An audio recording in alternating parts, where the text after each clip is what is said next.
man politique musuma ko xool comme loo xamante ni dafa sain parce que comme ni ko ñëpp di sentiree dafay am ay intérêt yoo xamante ne daf ciy dugg ba nga xam ne peut-être li taxoon ngay engagé wu day gaaw a dañ daal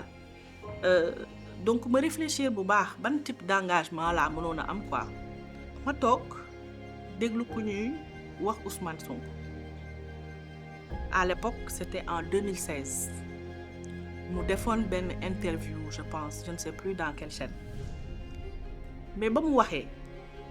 mais dama ne mais kii xanaa dafa dugg sama xel li mu wax yëpp man loolu laa daan xalaat maa ngi naan mais ça ne peut pas être loo xamante ni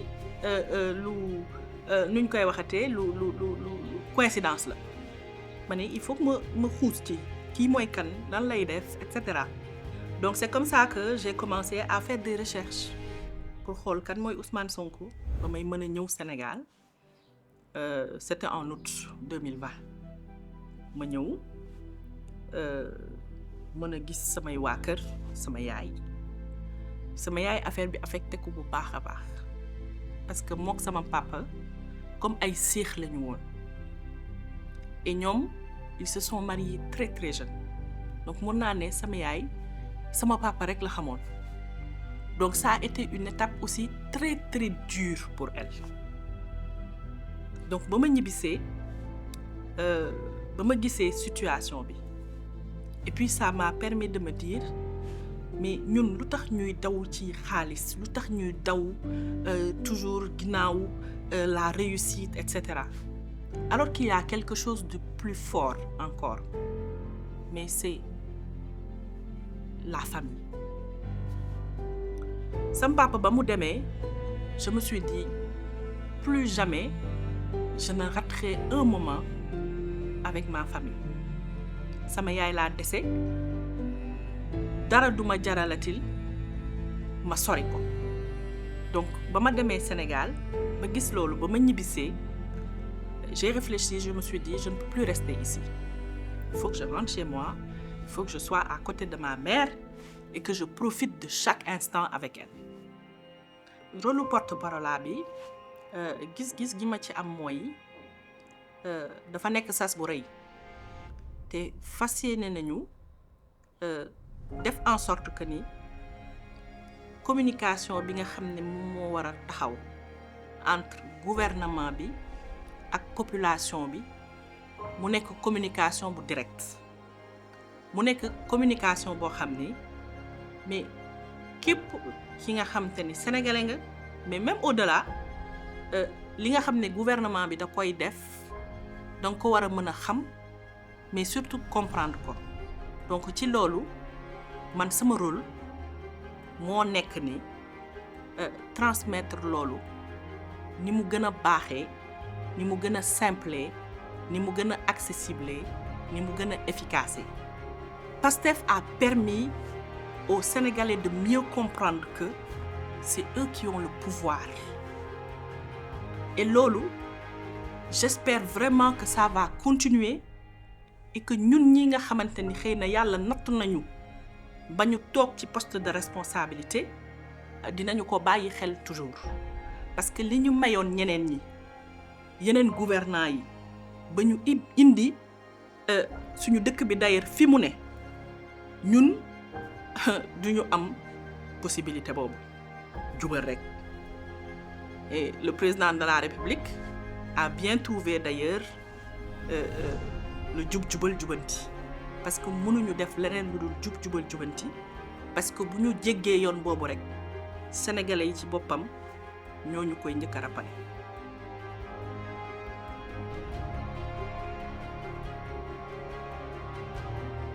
man maay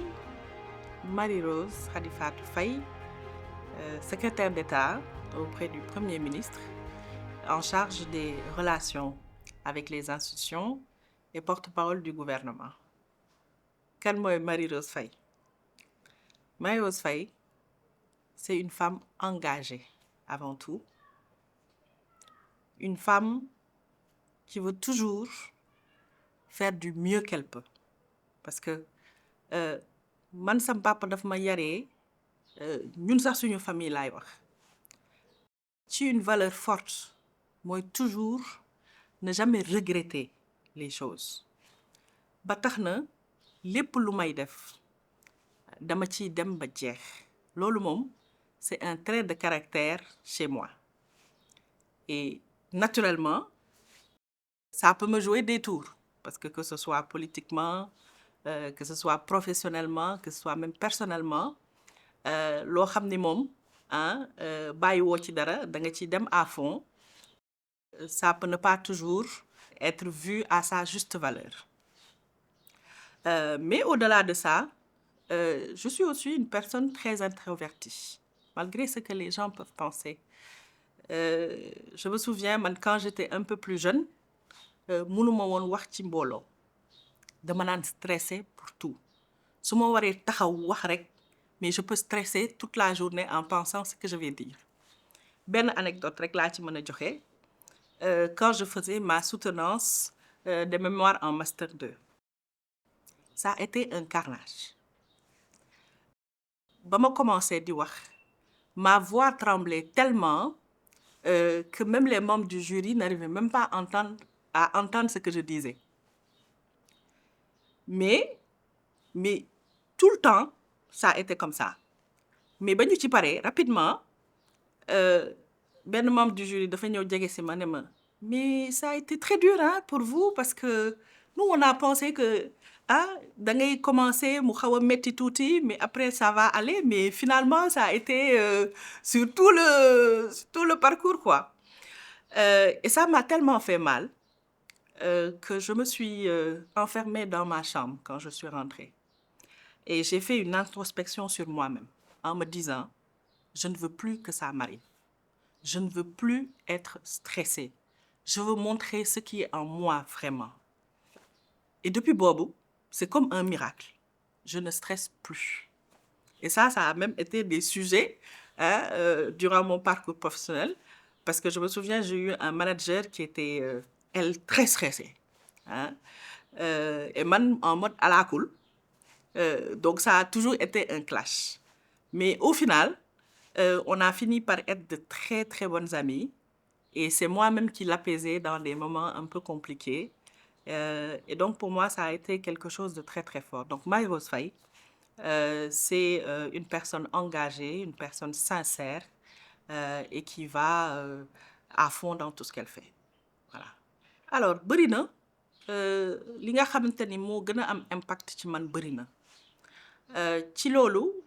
parce que il faut que je rappelle un peu d'ailleurs le parcours man fii laa juddoo fii Sénégal laa juddoo fii laa màggee maa ngi juddoo Fass màggee HLM Grand Yoff donc mu nekk parcours boo xam ne c'est un parcours vraiment classique mais peut-être li ma may un peu plus de chance c'est que j'ai fait des mouvements catholiques yoo xam ni da lay forger aussi sur le plan éducationnel sama papa nekkoon aussi un enseignant boo xam ne il tenait vraiment à donner une très bonne éducation à ses enfants très strict très carré man je me souviens que su ma jàngi woon bu ñu defee ay composition wala ay affaires yooyu noonu pour indi sama bulletin je stressais bu fekkee ni je n'étais pas la première de la classe et ça c'était ñun tous ces enfants c'était comme ça ce bulletin tu es première tu es deuxième sinon tu stresses et boo ñëwee jox ko bulletin bi mais il peut prendre 30 minutes à regarder ligne par ligne quelles sont les performances yi nga def et donc ça m'a beaucoup forgé aussi et je me souviens d'ailleurs une fois c'était au collège man tout le temps nag j'étais une très bonne élève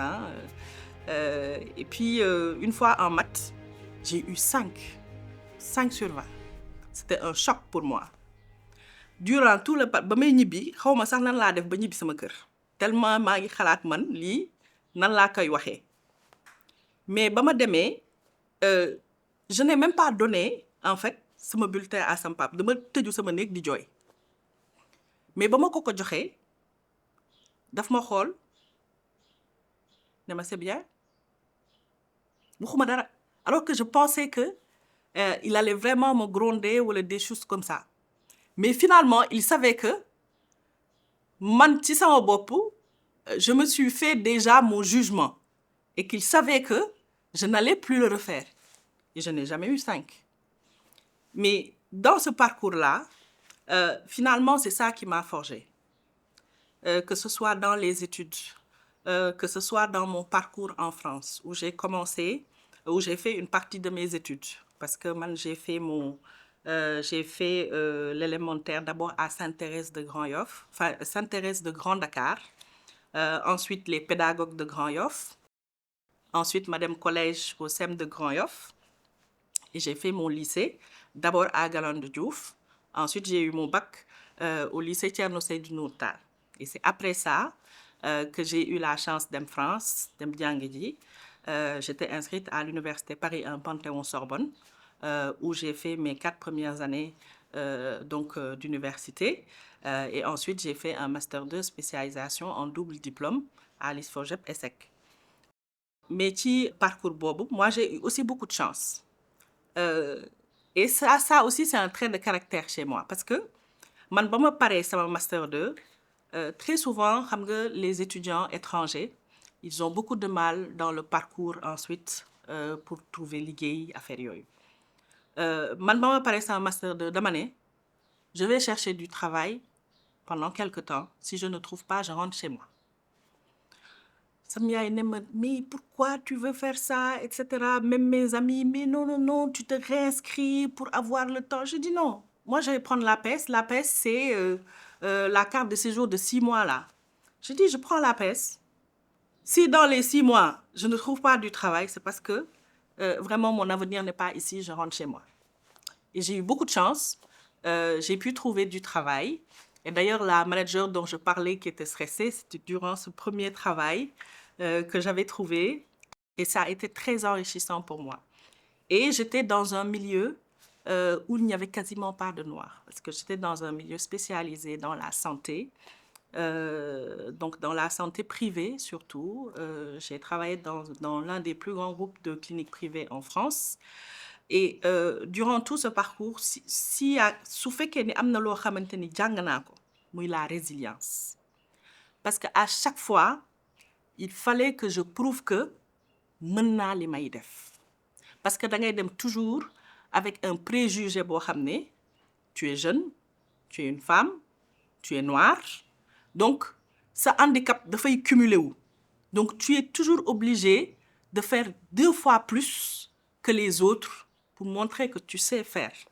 Et ça m'a appris beaucoup la résilience. Donc, s'il y a vraiment quelque chose qui est un trait, boo xamante ni dans ce parcours-là, marqué na ma, c'est cette résilience-là qui m'a permis aussi de m'affirmer. Et qui a fait de moi d'ailleurs ce que je suis aujourd'hui. J'ai appris à m'affirmer et ne jamais me laisser m'écraser. Parce qu'il y a une fois, boo xam ne, j'ai appris que un de mes collègues gagnait plus que moi. Alors que c'est quand il est arrivé, c'est moi, man mako, jàngal quasiment liggéey bi ba mu ñëwee. Mais ci ay base vraiment pas objective, naturellement, il gagnait plus que moi. Ba mu ko yëgee, dama dem ci sama manager ne ko mais je ne comprends pas pourquoi tel gagne plus que moi. Mu ne ma oui, mais conditions yi c'est pas la même chose. Parce que yow en plus, yow bañ lay recruter, on a dû payer à la préfecture parce que tu es un étranger, etc., etc. Et ça, alors, loolu moom waru ko woon wax. Affaire bi def ma problème. Ma ne ko mais man, je ne vous ai jamais forcé à me recruter. Ba ngeen may recruter, c'est sur la base de mon CV, sur la base de mes compétences. Je ne vous ai jamais forcé à faire ça. Donc, bu fekkee ni loolu moom moo tax ngeen jàpp ni da ngeen may écraser par rapport à quelqu'un d'autre, mais je préfère même démissionner. Mais loolu def ko panique parce que je pense que lui-même était surpris ci sama assurance bi ma amoon ak mën naa ne osé bi ma osé peut-être wax ko loolu. Il a complètement paniqué. Ne ma non, non, non, non. du loolu laa bëggoon wax et cetera. Et donc du coup il a complètement changé de discours et finalement on s'est aligné sur le fait que daf may jox la même chose en termes de salaire que l'autre. Et ça a été une fierté pour moi. Et ça a fini par être ma ligne de conduite en disant, mais en fait, si je veux arriver à quelque chose, il faut que je m'affirme, il faut que je me batte. Et ça a été ma ligne de conduite durant tout ce parcours. Man nag, on a une famille boo xamante ni on est 6. Donc man balaa may jot a dem France amoon naa déjà sama mag bu jigéen bu jotoon a jàng ba dem France aussi continuer ay études am. Elle a eu parcours bu difficile foofu, parcours bu très difficile. Mais elle a su aussi très rapidement se relever de par foog naa ni vraiment éducation wu suñuy parents. Et man aussi ba ma fa demee amuñu woon jàkkarte parce que c'est-à-dire que man je ne sama papa lu ñu jàngal ak sama yaay mooy nekkoo nit ku inférieur. Sa moroom lu mu mën yow mun nga lu ko ëpp. Donc fépp fooy dem waroo fa wane ñàkk fayda, waroo fa wane ñàkk jom, fulla ak fayda ak liggéey lañ la sant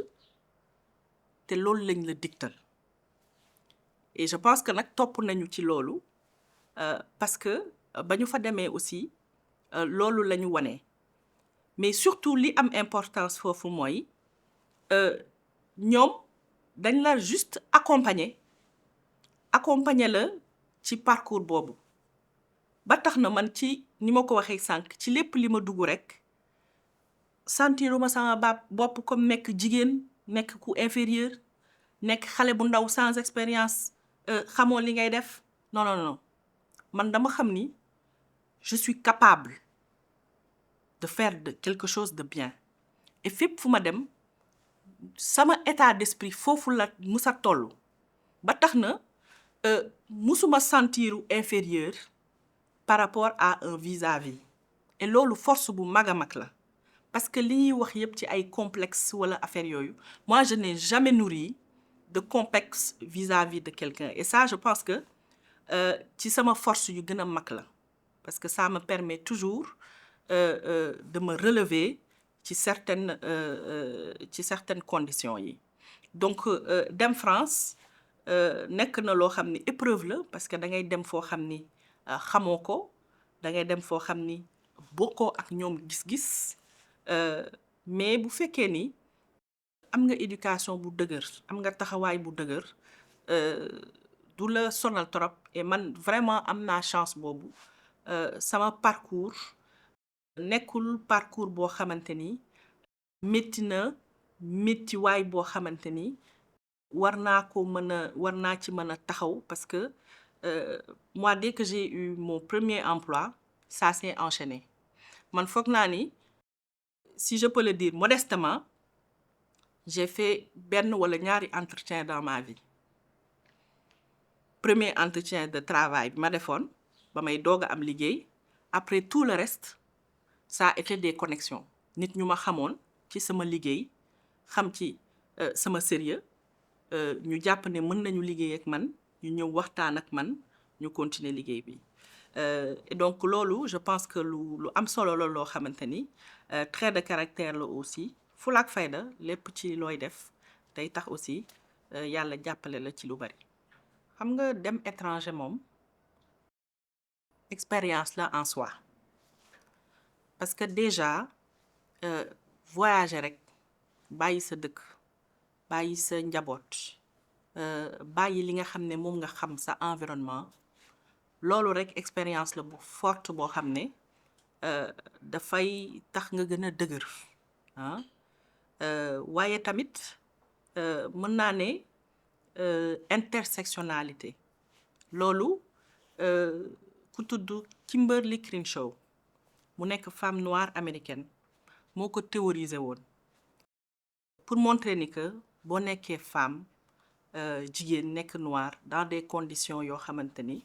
yaa ngi à l'extérieur da ngay am déjà benn désavantage et donc loolu naturellement boo nekkee ci condition yooyu day tax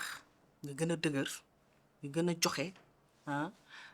et donc loolu nekk na pour man lu marquant parce que bu nit ñi di def benn yow da ngay def ñaar pour montrer ni que tu es capable donc loolu bokk na aussi ci li nga xam ni forger nañu bu baax a baax mais aussi li waa diaspora di dund de manière générale dureté bi nga xamante ni condition d'existence boo nekkee étranger parce que des fois ñu teg la lu metti aussi mais loolu da nga koy dund en étant loin de ta famille en étant loin de tes origines parce que loolu nit ñi duñ ko bàyyi xel bu baax parce que da ngay gis waa diaspora nu ñu xëree ci seeni dëkk montré nañ ko ci expérience dernier yi fi xew yépp mais loolu c'est parce que gis nga boo demee fenn gisoo fa sa mbokk xàmmee woo fa sa origine da lay gën a reconnecter ak justement origine yooyu parce que boo demee foo gis xam ni yow kii bokkoo ak moom dara yow da ngay bëgg reveniraat ci sa bopp et donc je pense que loolu daf ñuy fortifier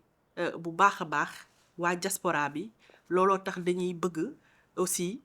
seen dëkk gën a développer gën a law parce que dañuy dem aussi gis ni fa ñu nekk mais toll nañu benn niveau bi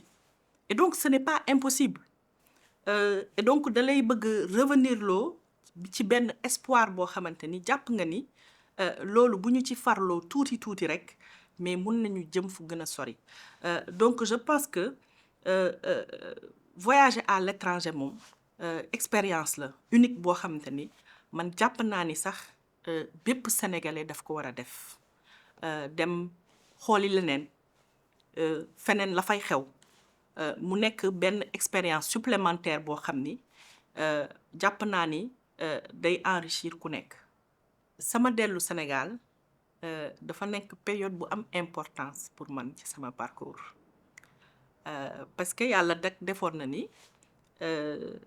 foofu jotoon naa fa liggéey am fa nag condition yu baax mais man maa ngi ñibbi si Sénégal en 2021 début 2021 l'année d'avant muy 2020 coïncidé woon xam ngeen ko ak la Covid-19 mu nekkoon période bu compliquée man maa ngi fàttaliku ba ñuy commencer confinement bi man j'avais démissionné de mon travail pour dem ci beneen liggéey le jour où j'ai arrêté sama dernier jour de travail foofu la ñu def confinement donc j'ai travaillé ci poste bu bees bi pendant plusieurs mois à distance mais bon comme ni ma leen ko waxee rek comme c'était quelqu'un qui me connaissait déjà donc je n'ai pas eu de problème et période boobu ñu bari perte nañu seen liggéey ci transition boobu mais man li tax ma choisir ñëw Sénégal période boobu sama papa dafa feebaroon mu amoon cancer ñu opéré ko période boobu yëpp mënuma koo gis et je me souvenais que justement ba ma terminer liggéey boobu ba war a def transition pour jël beneen liggéey bi je m'étais dit il faut que ma dem seeti sama papa jour boobu la ñu def confinement bi je n'ai pas pu aller le voir teguñu ci 1 mois mu décédé et loolu ça m'a énormément marqué parce que sama papa dellu na mënuma ko gis mënuma assister ci ay funérailles am mënuma partager métit boobu ak sama famille mu nekkoon lu metti ci man boobu je vivais à Bordeaux sama mag bu jigéen mi ngi woon en France malgré le confinement quand je l'ai appris dama jël sama oto taal daw ba Paris parce qu'il fallait que ma am au moins quelqu'un boo xam ne sama famille la mënoon nañu partager métit boobu ensemble donc pendant toute cette période j'ai vécu ça à distance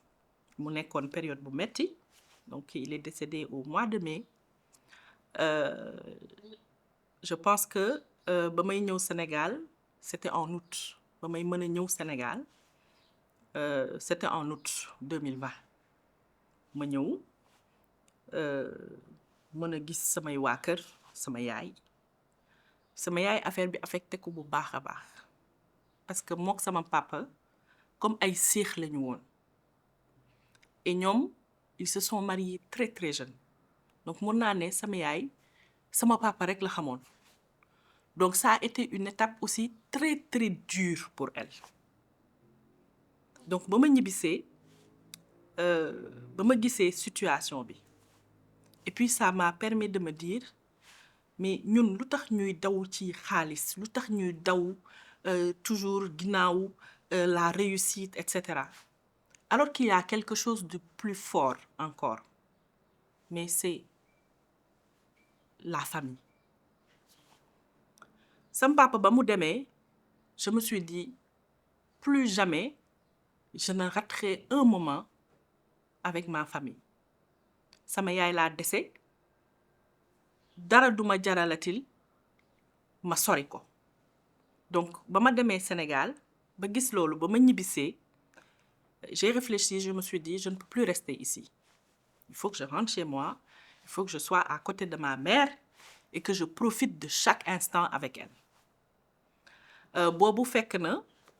quasiment suñu kër kenn nekkatu fa woon ku ci nekk tu as fait ta vie ñenn ñi ñu ngi extérieur ñeneen ñi ils sont avec leur famille et cetera donc ma mère quasiment kese moo naroon nekk kër ga avec ma petite sœur te ma petite sœur la fa daan jàng elle n'était peut-être pas encore en mesure de assumer yenn yi loolu tax ba ma demee j'ai parlé avec mes frères mes sœurs ma leen man daal jàpp naa ni fii mënatuma fi toog je veux rentrer chez moi je vais être à côté de ma maman ñoom nag ñu comprendre ko bu baax parce que ils savaient que c'était un sacrifice ñu ne est-ce que tu es sûr que tu veux le faire parce que personne ne te force à le faire ma ne ko non personne ne me force en effet à le faire c'est moi qui veux faire ça parce que man maa jàpp ni en tout cas man am na importance boo xam ne bëggatuma rater un seul moment donc c'est comme ça que je suis août laa jóge Sénégal septembre ma commencé ranger samay bagages commencé defar préparer mon retour mais sans je veux dire mu nekk lu spontané vraiment pour man ñu bari nag bañ ko comprendre y en a beaucoup qui m'ont dit mais yow li ngay def nii c'est très risqué tu laisses ton travail tu restes un bon travail même ki ma daan liggéeyal mais daf ma retenir jusqu'au dernier moment en me disant que ce n'était pas la bonne solution lii période la rek la day jàll peut-être que sax mën nañu def loo xam ni tu vas être à mi-temps mën naa la bàyyi nga dem un temps quelque temps nga ñëwaat ñuy def ay aller-retour mais ne laisse pas n'abandonne pas bul dem fais au moins benn parcours boo xam ni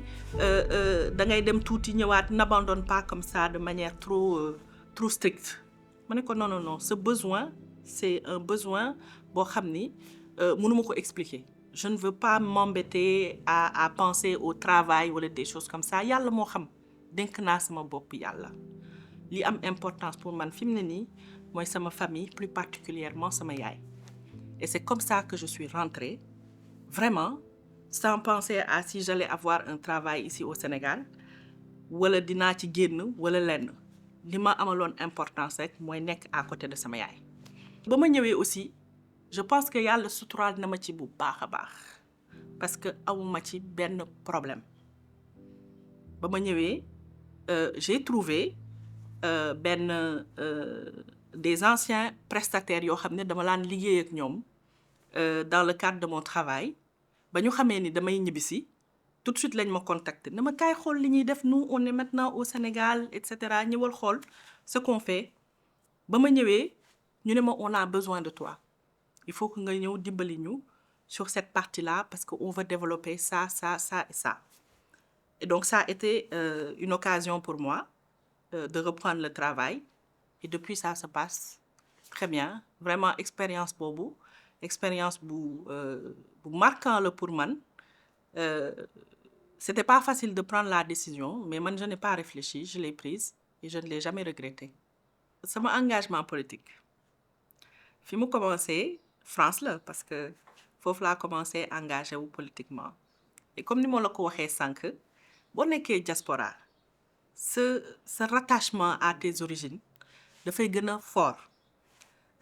Donc man ba ma demee France ba gis développement wu France, gis ni mais en fait ñoom fi ñu yegg, mais c'est tout à fait possible aussi pour ñun. Benn engagement la laaj, benn solidarité citoyenne la laaj boo xam ne il faut que ku nekk ci li nga am nga joxe ci tuuti ñu àndandoo defar suñu dëkk. Donc foofu ma jàpp ni duñu ko bàyyil ñeneen ñi. Il faut que man tamit ma jël ci li ma am as tuut ma jox ko sama dëkk. Et donc foofu je n'ai pas forcément pensé à la politique tout de suite. Dama bëggoon xool concrètement ban genre engagement laa mën a am pour apporter sama contribution sama dëkk.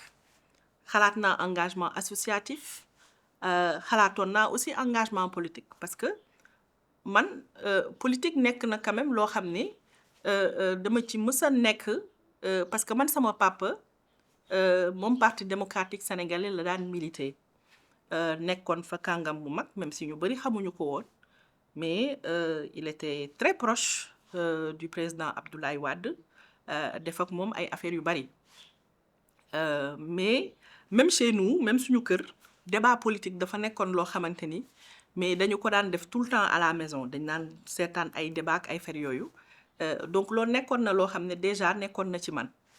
Mais bëgguma woon forcément suivre le même chemin parce que man politique musuma ko xool comme loo xamante ni dafa sain parce que comme ni ko ñëpp di sentiree dafay am ay intérêt yoo xamante ne daf ciy dugg ba nga xam ne peut-être li taxoon ngay engagé wu day gaaw a dañ daal. Donc ma réfléchir bu baax ban type d'engagement laa mënoon a am quoi. Ma toog déglu ku ñuy wax Ousmane Sonko. À l'époque c'était en 2016. mu defoon benn interview je pense je ne sais plus dans quelle chaîne mais ba mu waxee mais dama ne mais kii xanaa dafa dugg sama xel li mu wax yëpp man loolu laa daan xalaat maa ngi naan mais ça ne peut pas être loo xamante ni nuñ koy waxatee lu coïncidence la ma ne il faut que ma xuus ci kii mooy kan lan lay def et cetera. Donc c'est comme ça que j'ai commencé à faire des recherches pour xool kan mooy Ousmane Sonko lu muy def ci laa découvrir Pastef xool nag parce que man sama engagement politique bëgguma woon rek mu nekk à la légère parce que comme ni ma ko waxee je voulais me donner pour sama dëkk bu gën a développé parce que dama siisu woon nag ci France ni mu développé nga ñëw sa dëkk mu mel neneen. Donc loolu tax ba ma gisee ni mais parti politique la dañuy yëngu ci une nouvelle vision ma ne mais il faut que ma xool lii gën a approfondir ba tey jëlaguma sama décision. Ma woote à l'époque dama xool sur internet gis site Pastef les Patriotes et cetera ma gis benn numéro bu ñu fa affiché woon ma woote ñu boole ma ak ki nga xam ne moo nekkoon fii mu nekkoon France à l'époque. Kooku tuddoon Birame Oloba ba ma ko jotee ma woo ko ma expliqué ko ni dama bëggoon am plus de renseignements ci parti bi xam yéen nu ngeen di doxalee parce que boobu yëpp maa ngi testé maa ngi naan est-ce que c'est toujours des choses politiciennes wala c'est des choses yoo xam ne gars yi dañ ko gëm réellement ou pas. Mais ce Birame Oloba on a passé quasiment 2 heures au téléphone on a refait le monde ensemble au téléphone. Et ba may raccroché j'ai l'impression que ce monsieur je le connaissais depuis toujours parce qu'on avait la même vision des choses on pensait pareil on avait les mêmes ambitions et après ça a été une évidence pour moi c'était là où je devais être. Et c'est comme ça que ça a commencé, sama engagement politique à PASTEF. Ba ma ci commencé nag ma wax ko sama papa. Sama papa ne ma ah est-ce que tu es sûr? Parce que j'avais pas la tête de l'emploi wax naa leen ko ci njëlbeen bi. J'étais très timide comme personne à la base. Maam ne ma ah politique dafa doy waar de est-ce que bëgg nga ci kii ma ne ko non je suis décidée. Je veux y aller. Ni ma baax na il faut y aller donc après on pourra échanger conseil parce que moom déjà xamoon na milieu bi. Donc noonu la sama engagement politique commencé et j'ai retrouvé dans ce parti des frères, des sœurs yoo xam ni on partageait les mêmes idéaux pour notre pays. Et durant tout ce parcours, c'est ça qui nous a forgé parce que ñun nag dañoo choisiroon lu metti parce que nekkuñu woon ci et loolu c'est vraiment la réalité hein c'est vraiment la réalité nekkoon na ñoo xamante ni globalement en tout cas ñi ma xamoon France amoon nañ ay conditions yu baax amoon nañ seen liggéey mais dañu bëggoon vraiment contribuer à l'effort pour que seen dëkk gën a naat. Et boobu à l'époque comme kenn xamul Pastef kenn xamul quasiment kuy Ousmane Sonko et noonu la ñu de on est parti de 10-15 personnes ñu joxe ci seen kéemtalaay kattan di dugg fu nekk di waxtaan ak sénégalais yi fu ñu mën a nekk ne leen mën nañu changer suñu dëkk mën nañu am beneen Sénégal. Et loolu c'est ça qui nous a motivés pendant toute cette période ñu parcourir ko nag élection législative 2017 boobu ñu demoon ci coalition Ndawi Askan Wi ñu passé loolu boobu je me souviens à Bordeaux ñu ngi amoon une centaine de voix amuñu woon lu bari parce que gars yi xamuñu ñu woon da nga daan dugg ci gars yi ñu ne la kuy Ousmane Sonko kuy Pastef donc c'était très difficile ñu weesu loolu ñu avancé 2019 présidentielle affaire yi ñuy gën a xam nag de plus en plus Pastef mais boobu aussi 2019 malgré tout ça a été une déception hein parce que gars yi gëmoon nañ ko et puis bañ ci paree sax ah xam naa ni ñu bëri dinañ ree derrière la caméra ñu bëri ils étaient demoon nañ ci à fond ba dañu sax éreinté woon am na ñoo xam ne jël nañ 2-3 mois yoo xam ne kenn déggatu leen kenn gisatu leen parce que c'était très difficile et gëmoon nañ ko parce que changement bi tellement dañu bëggoon mu am que 2019 déjà on pensait que c'était possible ñu jóge ci loolu on a avancé parti bi di gën a jël doole gars yi di ko gën a déglu man entre temps 2021 ma ñëw Sénégal donc ma defoon sax benn au revoir boo xam ne samay collègues samay frères et sœurs de France parce que man jàppoon naa ni su ma ñëwee Sénégal mënatuma gérer li nekk France parce que amoon naa fa ay ndombal tànk politiquement nekkoon naa ci bureau politique bi man maa daan gérer li nga xam ne mooy mouvement des cadres bi foofu France donc bu ma ñëwee Sénégal dama jàppoon ni il faut que ma bàyyi keneen jël foofu mu mën a nekk fii Sénégal ci li ma nekk donc loolu ba mu xewee aussi et mën naa leen defal sax benn confidence France ba parti bi commencé grandir carte bi am doole parce que dafa amoon ay grosses personnalités mu nekkoon xeex bu metti man ba ma ñëwee Sénégal dama ne non man damay jël pause parce que France ay kàngam yi fa nekk coono bi ñuy daj affaire yooyu man Sénégal sax dama fi jël pause mais sama transition ça a été tellement mouvementé je dirais que finalement je n'ai même pas eu l'occasion dama ñëw rek mouvement des cadres fii Sénégal def événement mu ngi koy fàttaliku les universités du Mont-Cap et man sama ñëw aussi dafa coïncider très rapidement avec les événements de 2021 mars 2021 mu nekkoon aussi loo xam ni je pense que ñëpp dund nañ ko ça a été le début d'une expérience douloureuse je dirais pour le parti PASTEF mais pour le Sénégal dans son ensemble donc man sama parcours politique ça a été fait comme ça une décision réfléchie d'abord et ensuite un parcours très enrichissant avec des frères et des sœurs avec qui j'ai vraiment tout partagé. Li ñu dund 2021 mën naa ne sax ba 2024 parce que après ça s'est finalement enchaîné lu métti la loo xam ni jàpp naa ni sénégalais bu ko ñu bëri dund nañu ko dans leur chair demoon naa ba nga xam ni parce que man dama ñëw en plus wax naa ko pour nekk ak sama yaay donc yooyu ba mu xewee presque ci mbedd bi ngay nekk subaak ngoon balaa ngaa ñibbi sa kër guddi jot saa booy génn say waa kër naturellement dañuy tiit man nag ma nekkoon koo xam ne dañ ma daan woo souvent ci li nga xam ne mooy débat yi maa ngi fàttaliku saa bu may dem débat sama yaay daf ma daan wax na nga xool li ngay wax dëkk bi ñëpp la ñuy tëj na nga xool li ngay wax mais boobu li ngay nekk da nga koy gëm tellement que risque yi nga ciy jël sax doo ko xalaat donc mu nekkoon une période très très difficile boo xam ni ça a été le parcours du combattant ñu ciy jóg di daanu ba je me souviens ci procès président Ousmane Sonko maa ngi woon à un moment donné tribunal comme ni ñuy def rek barricade kenn du dugg kenn du génn tere ñëpp vraiment ñu vaquer à leur occupation mais malgré interdiction boobu yëpp ñu ne dañuy dem tribunal ba ñu demee ñu teg ñu ci côté yi noonu mais à un moment donné ils ont voulu quand même juste nous évacuer ci tribunal bi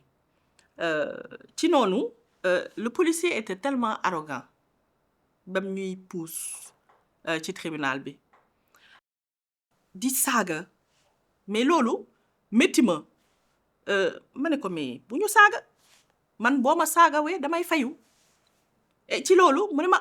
da ngay jaay guerrière rek commandant bi ñëw lan moo xew ñu commencé jàppante noonu rapidement commandant bi ñëw lan moo xew kii day jaay kii rek jël ma yóbbu boobu à l'époque je me souviens ñu ngi ñu yóbbu fi nga xamante ni mooy commissariat Thionk teg ñu foofu boo ñëwee nag ñu jël sa lépp sa téléphone say bijoux lépp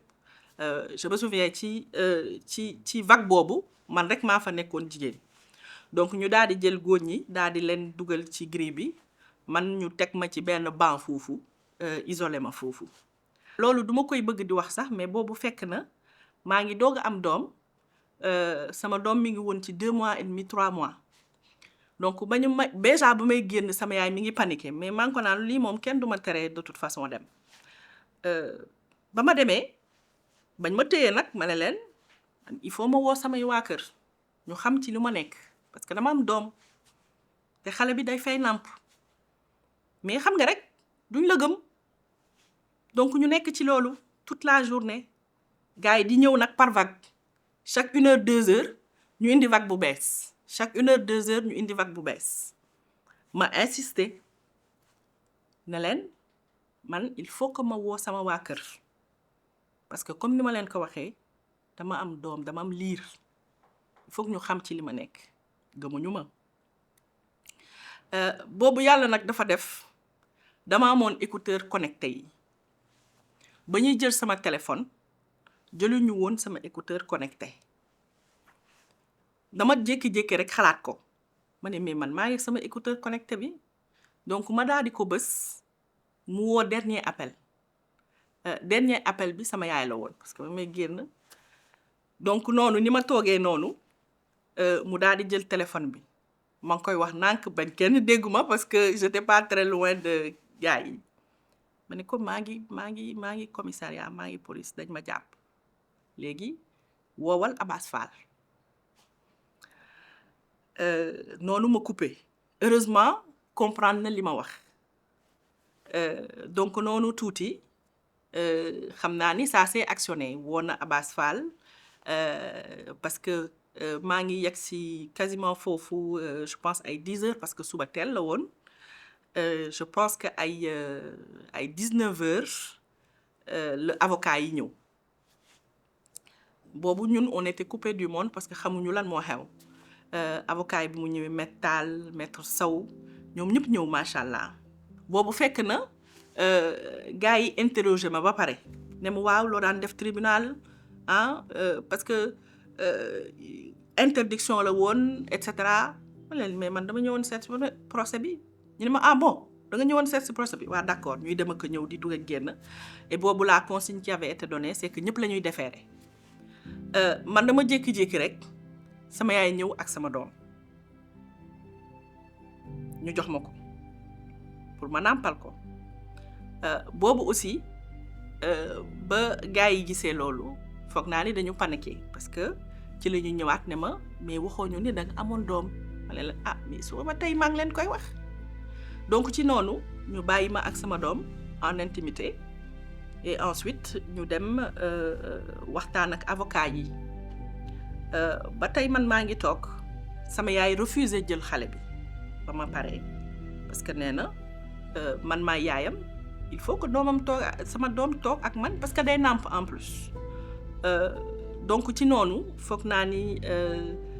ci la ñu ma jot a bàyyi ay coup de 22 heures donc man yàlla def na expérience boobu lu ma marqué la parce que ça a été une expérience très douloureuse mais mu nekk expérience boo xam ne aussi dama ci sant gërëm ci bu baax les patriotes parce que ba ma génnee mobilisation bi ma gis gars yi rapidement def ko j'ai retrouvé mes photos partout sur les réseaux tout le monde s'est mobilisé pour que ñu bàyyi ma je n'ai pas passé 24 heures en garde à vue mais meloon na ni j'ai fait presque 6 mois là-bas tout le monde s'est mobilisé ma leen ci gërëm di leen sant bu baax et c'est ça qui montre aussi la solidarité des patriotes loolu trait de caractère la bu fort ci patriotes yi ils l'ont su démontrer ci moment boobu pas seulement mais à d'autres occasions parce que ça a été quelque chose de très très fort. Accession au pouvoir bi dafa nekk un moment très très fort parce que déjà d'abord on va noter que premièrement beaucoup n'avaient pas misé sur nous au début. Pastef yàgg nañu wax ni du mës a accéder au pouvoir mais ingénierie wu Pastef mais surtout modèle de résilience des patriotes loolu je pense que c'est quelque chose de très marquant mais dañuy bu ma ci joxee benn exemple rek nga xam ni parti bi affaibliroon nañ ko bu baax suñu quasiment responsable yëpp ñu ngi woon prison beaucoup de patriotes et de jeunes Sénégalais d'ailleurs de tous bords étaient en prison ñu teg ci le summum jàpp ki nga xam ne mooy le leader muy le président Ousmane Sonko boobu mais ça marquait quasiment la fin mais de par la résilience de par cette solidarité presque une magie ah boo xam ni vraiment xawma Pastef ban recette la ci am ça a permis aux gens de trouver toujours les ressources de continuer et c'est ça pour man qui nous a permis d'arriver à ce résultat fulgurant man personnellement ba ñuy annoncer les résultats je ne voulais même pas les entendre j'étais en train de faire des courses sama frère moo ma woo ne ma mais yow nekkoo di déglu résultats yi ça sent bon hein ma ne ko ah bon mais boobu nag def ma déclic ma ne ko non waxal mu ne ma ça sent bon je pense que j'ai passé presque 2 heures de temps toog taxaw fi ma taxaw di déglu mais ça a été un moment très très fort et un moment où tu te remémores tout ce qui s'est passé tous les sacrifices yi nga xam ni des Sénégalais l'ont fait parce que dañu gëmoon seen bopp mais dañu gëmoon ni Sénégal mérité na lu gën li ñu nekkoon et loolu dafay tax naturellement sas bi nga xam ne ce gouvernement am na ko dafay nekk sas boo xam te ni musuñu ko jox benn gouvernement mën nañ wax aussi ni que Pastef a réussi loo xam ni et je le dis de manière très objective, a changé l'état d'esprit des Sénégalais. Parce que tey boo gisee exigence bi nga xam ne les Sénégalais am nañ ko ci gouvernement bi xooluñu ci DG xooluñu ci ministre xooluñu ci premier ministre xooluñu ci président de la République lépp la ñuy xool au millimètre lépp lu ñu jàpp ni rek doxul mais dañ koy exprimer sans gêne loolu man jàpp naa ni ci réussite yi gën a mag ci Pastef am ci la bokk parce que ils ont permis la libération de la parole. Pastef a permis aux Sénégalais de mieux comprendre que c'est eux qui ont le pouvoir.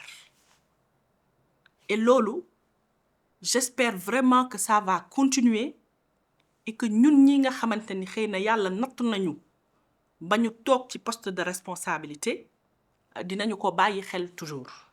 Parce que li ñu mayoon ñeneen ñi yeneen gouvernants yi ba ñu indi suñu dëkk bi d'ailleurs fi mu ne ñun duñu am possibilité boobu jubal rek. Et le président de la République a bien trouvé d'ailleurs le jub-jubal jubanti parce que mënuñu def leneen lu dul jub-jubal jubanti parce que bu ñu jéggee yoon boobu rek sénégalais yi ci boppam ñooñu koy njëkk a rappelé. waaw sama collaboration ak le premier ministre Ousmane Sonko mën naa jàpp ni mi ngi commencé effectivement ba ma ñibbisee Sénégal parce que man dugg naa ci parti bi pendant des années et des années musuma wax ak moom musuma ko gis parce que comme ni ma leen ko waxee man sama engagement nekkul woon pour des personnes wala pour lu ma gëmoon la loo xam ni moom daf ko daan incarner parce que li ma mënul woon wax wala xëy na li nga xam ni mënuma ko woon a yeggali moom moo ma ko daan yeggalil ci askan wi et donc ma jàpp ni dama war a nekk benn soldat autour boo xam ni dama ko war a jàppale pour que message bi nga xam ne moom moo tax ñuy xeex mu mën a law fu nekk fi ñu njëkk a amee interaction nag c'était en France lors du meeting mythique de Paris boobu aussi mu nekk un moment fort pour ñun patriotes yi nekk France xam nañu lu may wax parce que de par l'ingénierie gëm-gëm bi ñu amoon moo tax cette tournée-là européenne bi cette tournée internationale bi président Ousmane Sonko defoon étape France bi ça a quand même été très mémorable ma nekkoon ci organisation bi ci la ñu njëkk a jot a am interaction mais ba ma ñibbisee Sénégal mu woo ma ne ma dafa bëggoon ma dugg ci cabinet dimbali ko ci li nga xam ni mooy communication ci li nga xam ni mooy lépp luy jëm ci image du parti mais image am moom plus globalement donc ci noonu laa duggee ci cabinet en premier lieu liggéey ak moom pendant un temps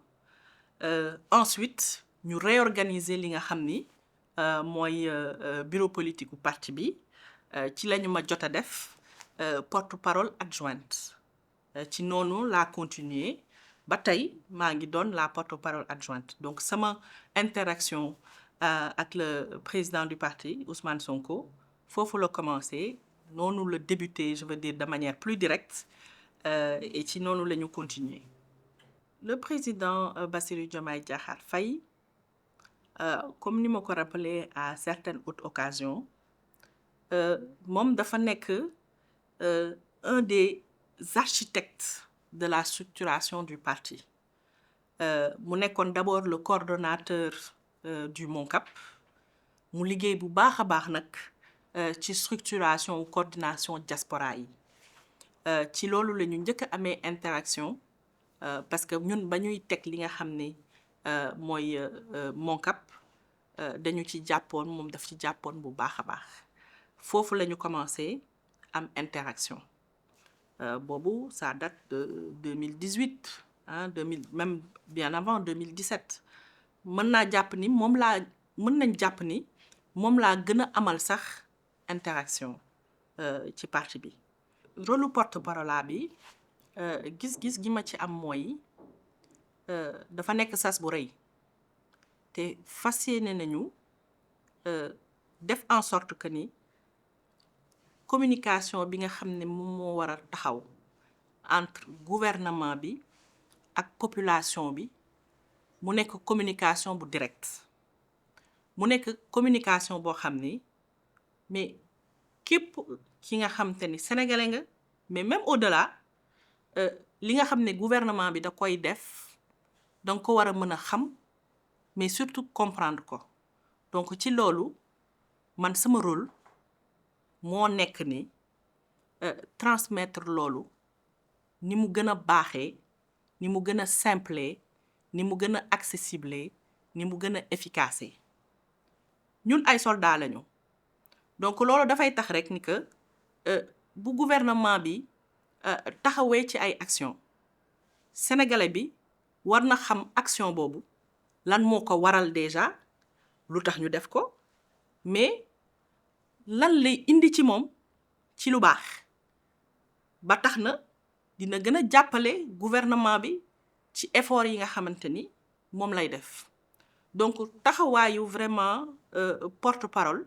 man noonu laa ko gisee et ci loolu la ñu nar a fas yéene liggéey bu baax a baax ak tous les acteurs nag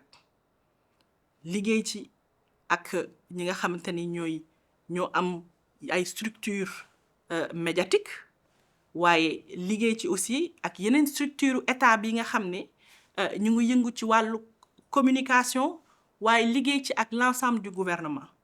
parce que lépp dafa war a am synergie dafa war a am cohérence kii bu waxee fee kii wax lee xëy na compréhension bi du yomb waaye ñun ñëpp bu ñu d'accordee ni mbir yi nii la ñu waxee ko nañu ko war a waxee foog naa ni dina gën a yomb ci askan wi ba nga xam ni compréhension ba ca war dina tax ñi nga xam ni ñooy jaxase duñu fa mën a am place. benn ci sama chantier prioritaire yi bokk na ci population yi fépp fu ñu mën a nekk ñu xam comprendre action gouvernement bi nga xam te ni moom lay def parce que boo jàppee ne fukk sénégalais bu nekk juróom benn yi ñoom ñooy làkku français bi te sax ci ñooñu am na ñoo xam te ni maîtrise bi des na donc conseil des ministres bi nga xam ne moom la ñuy def chaque mercredi bëgg nañu defaraat ko ba nga xam ni lépp lu fay jóge képp sénégalais fépp foo mën a nekk nga dégg français nga ñàkk dégg français di nga ko mën a xam ca la ñuy wax di nga ko mën a comprendre ba dara loo xamante ni soxla nga ko ci gouvernement bi mais di nga mën a ñëwaat poser ko parce que porte-parole bi aussi waxtaan la ak population bi waaye déglu la aussi parce que déglu bi aussi dafay am solo parce que boo nekkee ci dara nga di ci jëf pour askan wi tamit war nañ la mën a wax seen xalaat nga jël ko en compte réajuster ba tax na ñu bari d'ailleurs mën nañu jàpp ni mbir yi yéex na parce que loolu da nga koy dégg assez souvent mais loolu lu ñu ci mën a wax rek mooy li nga xamante ni moom la gouvernement bi sóobu dafa nekk lu am solo waaye lu metti parce que dëkk bi fi ñu ko jëlee metti na metti boo xamante ne te loolu duñu ko wax assez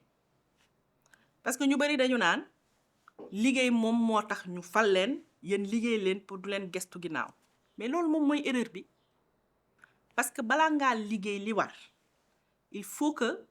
nga xam d'abord fi nga tollu sa point zéro loolu ba ñu ko analyser ba gis ko gis nañu lépp gouvernement bi fi jóge lépp li nga xamante ni mi ngi ko doon def c'est pour suuxal Sénégal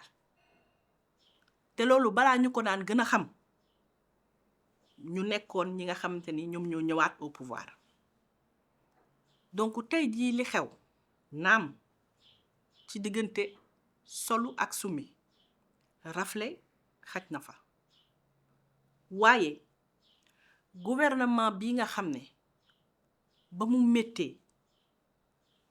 dañoo bàyyi seen lépp xeexal Sénégal du fii tey la ñuy bàyyi seen loxo dañu toll ci situation boo xam ne sénégalais yépp ñoo war a prendre conscience ne sacrifice bi ñu war a def bu ñu jot a déjà def pour suñu dëkk dañu ko war a continuer ko mooy def confiance ñi nga xam ne ñoom lañu jiital parce que tamit nit doo ko jiital di ko fakastal même bu fekkee ni am nga droit nag am sab gis-gis bu fekkee ni jàpp nga ni am na yu sooxe nga wax ko mais war nga ko mën a dooleel ba nga xam ni li muy liggéey mu nekk loo xam te ne dafay delluwaat ci yow et man jàpp naa ni sama sas mooy lien boobu nga xam ni moom moo war a am entre askan wi ak gouvernement bi mu nekk lien boo xamante ni dara du ci xaj te option boobu d'ailleurs le président de la République jël ba nga xam ni finance publique yi bañ ko saytoo ba gis lépp li ci xew dafa janoowaat ak sénégalais yi waxtaan ak ñoom ci li nga xam ne moom moo am te lii nga xam ne tamit lañu fas yéene liggéey commencé ci def ay jéego ci noonu la ñuy continuer fu ñu ci mën a toll ñëwaat ci askan wi wax leen li nga xam te ne moom moo xew. lu ma mën a inspirer les jeunes filles jàpp naa ni nag xaw naa ci tuuti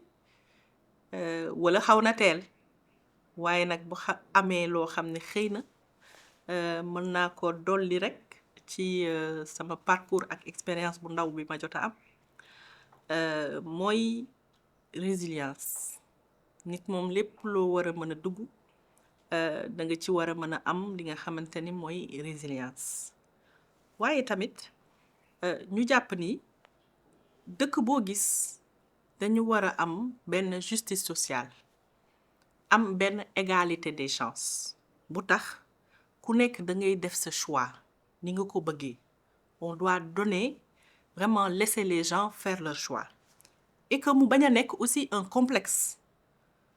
boo bëggee def une carrière que ce soit professionnel que ce soit politique schéma bi may la nga mën a yegg fi nga bëgg a yegg et loolu jàpp naa ni loo xam ne la muy góor muy jigéen ñun ñëpp ñoo ci war a mën a àndandoo xeex ko ba nga xam ni de la même manière que ni ñuy mënee gis des femmes yoo xam ne dañuy exceller dans leur milieu professionnel ñuy mën a gis aussi des femmes yuy exceller ci li nga xamante ni mooy la politique dafa war a nekk loo xamante ni dafay naturel dafay normal warul nekk une exception ba ñu koy xeex ba war a muy nekk sujet à conflit pour man dafa war a nekk lu naturel et loolu lu koy wane mooy li ko war a joxe mooy jigéen xamee nañ ko déjà ci résilience et d'ailleurs damay saluer la résilience des femmes sénégalaises de base parce que gis nañ jigéen ci lépp lu mu dugg rek bu ci demee ba jeex mais lu baax rek moo ci am et de cette même manière bu fekkee ni ni ñuy defee loolu am nañu ko ci wàllu wu ne mais jàpp naa ni on aura des femmes excellentes qui vont marquer aussi leur histoire et mi ngi ñëw bu baax a baax et loolu nekk na pour man loo xamante ni résilience farlu jom ak fulla moom moo koy andi. sama dernier mot mooy fàttaliwaat sénégalais yi ni ko am nañu njiit yu mat njiit ci président de la république Bassirou Diomaye Diakhar Faye ci premier ministre Ousmane Sonko waaye ñi ñu àndal ñëpp ci gouvernement bi seen liggéey saa su ne li tax ñuy jóg di daanu mooy xool ni ñuy liggéeyee ba soppi dundinu askan wi. Donc loolu dafay laaj ñun ñi ñëpp sénégalais ànd ak ñoom ci loolu, xar ci suñu tànk tubéy, takk ci suñuy ndigg, ku ci nekk la nga ca mën a yokk, la nga ca mën a def nga def ko ci, parce que ñun ñëpp ñoo bokk Sénégal. Objectif commun bi ñu am ngir Sénégal jëm kanam ñun ñëpp ñoo ko bokk, te loolu foog naa ni bu ci ñëpp àndee ñëpp def ci liñ ci war a def mënuñu am leneen lu dul réussite.